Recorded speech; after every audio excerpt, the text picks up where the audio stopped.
और मोबाइल का इस्तेमाल करने की वजह में आप हेडफोन में भी लगाते हैं और अक्सर अब कॉर्डलेस हेडफोन्स और दीगर हेडफोन्स लगा रहे हैं। लेकिन अब जो खबर सामने आ रही है, तकरीबन 1 बिलियन नौजवान ऐसे हैं पूरी दुनिया के अंदर जिन्हें कान के बीमारी में मुल्हक है, यानी वो अब सुनने की मर्ज में मुब्तला हो गए हैं, उनको सुनाई कम देता है। और वर्ल्ड हेल्थ ऑर्गेनाइजेशन का एक अंदाज़ा है कि 430 मिलियन वर्ल्ड वाइड जो है वो इस वक्त अपनी कानों की सलाहियत यानी जो गोयाई है, जो सुनने की कुव्वत है, उससे वो आहिस्ता आहिस्ता करके महरूम हो रहे हैं।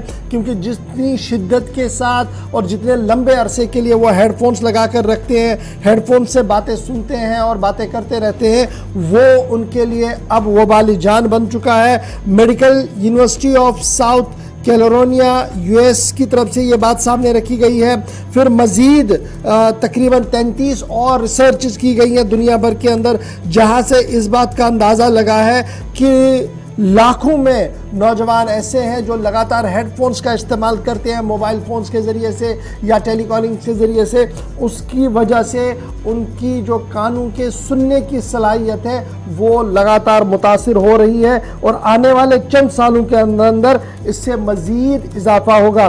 सिर्फ साल 2022 में 12 से 35 साल की उम्र के जो बच्चे दुनिया भर के अंदर 2.8 बिलियन बच्चे ऐसे हैं जिनको असर हो चुका है। जदीद रिपोर्ट जो है वो सामने आई है, इस पर हम जरा मजीद गुफ्तगू भी करेंगे।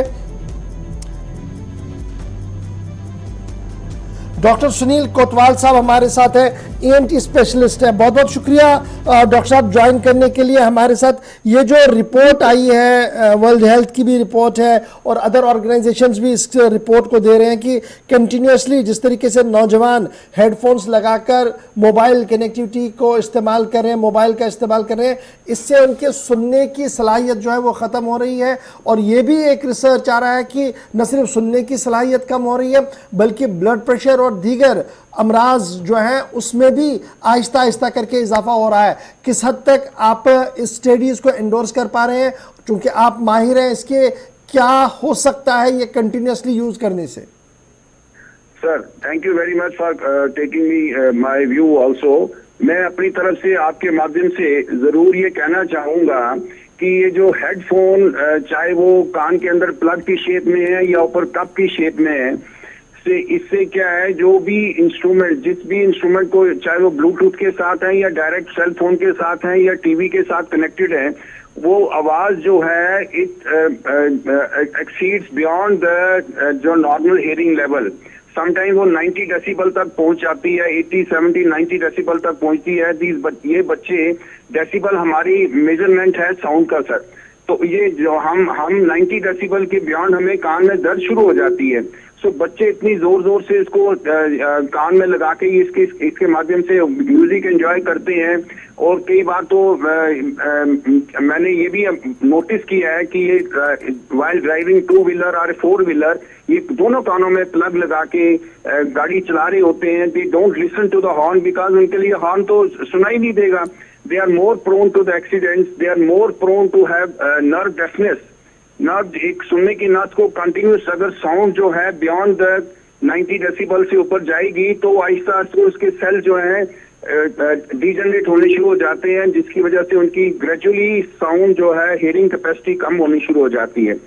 आपने आप ही ने कहा कि उनका जो ब्लड प्रेशर भी बढ़ता है, because anything which increases your शोर, जो किसी किस्म का शोर जो है, और ये कान के जरिए जो हमारे दिमाग तक पहुंचता है, उससे हमारा ब्लड प्रेशर भी बढ़ता है, उससे हमारी टेंशन बढ़ती है, एंजाइटी बढ़ती है, फ्रस्ट्रेशन लेवल बढ़ती है, हमारी वर्किंग कैपेबिलिटी कम हो जाती है।